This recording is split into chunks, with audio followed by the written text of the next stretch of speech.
Hello everybody, welcome back to the channel. Thank you for joining me on today's video. And today I'm going to be summing up all the phones that I have tested this year. So these are all the new phones that I bought this year to review and test, and I have a lot to say about them. However, this video is not going to be me ranting on about these devices.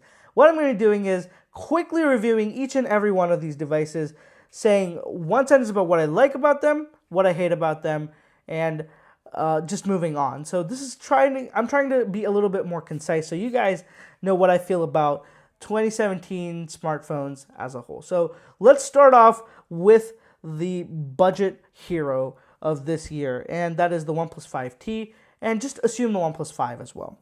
So what I love about the OnePlus 5T, the price and the way it's built. It has a very sturdy build quality, and the display and everything is excellent. What I don't like about OnePlus is how quickly they are updating these devices. So every 6 months there's a new device.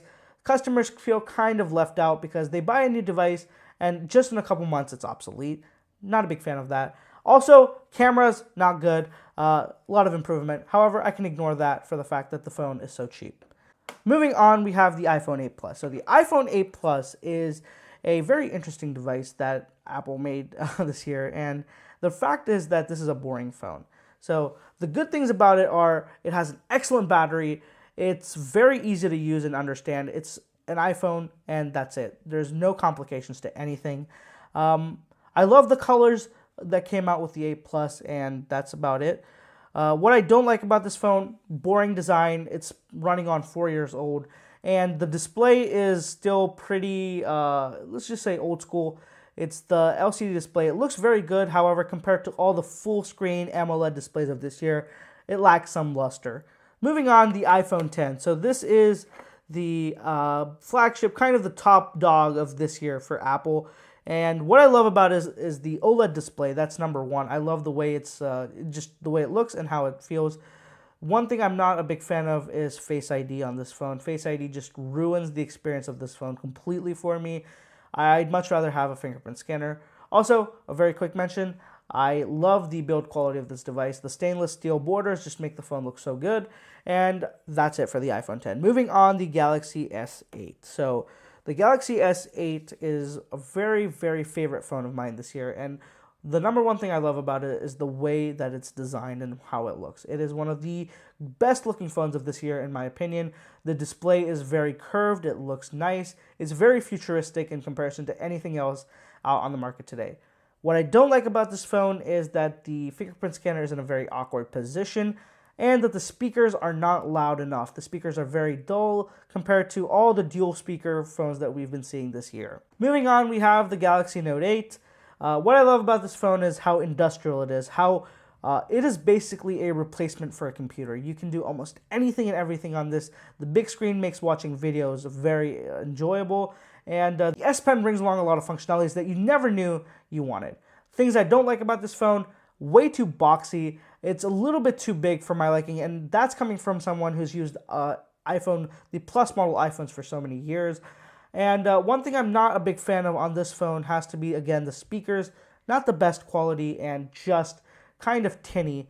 Comparing to the rest of the phone, it kind of does let it down. So let's move on to the Google Pixel 2.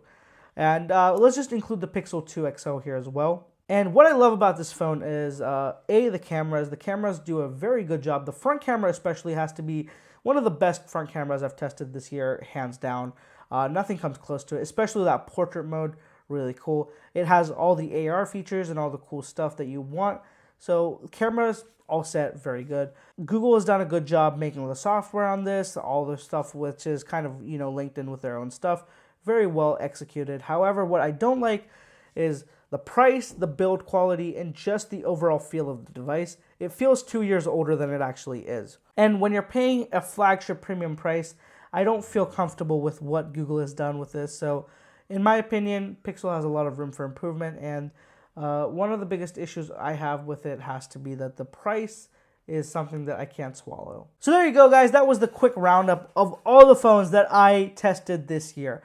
Now, this was all unscripted, guys. I just gave you my quick, raw thoughts with these, and let me know what you guys think. I I think that there's a lot to be said about these devices. However, when you condense them down, it's a little bit more easy to understand which devices are kind of the standout devices this year. And I think it's obvious that the iPhone 10 and the Galaxy Note 8 and the Galaxy S8 are really the standout devices of this year. So that's a wrap for this video, guys. Let me know what you guys think about these devices. Which one is your favorite? Which one would you pick up if you were out to buy a smartphone today? And I think that given the opportunity, I would probably end up buying either the iPhone 10 or the Galaxy S8. And that's if I was forced to choose one phone. If I was allowed to pick two, these two would definitely be it. So let me know your choices down in the comments below. Be sure to subscribe to the channel for more videos like this. And be sure to follow me on social media as well. I post all the behind-the-scenes stuff of filming this and editing and just random day-to-day stuff, especially while I'm reviewing these devices, because I don't include everything in these reviews, so some stuff just goes on social media and I forget about. So definitely follow me. All the links are down in the description below. Thank you guys for watching. I'll catch you in the next one.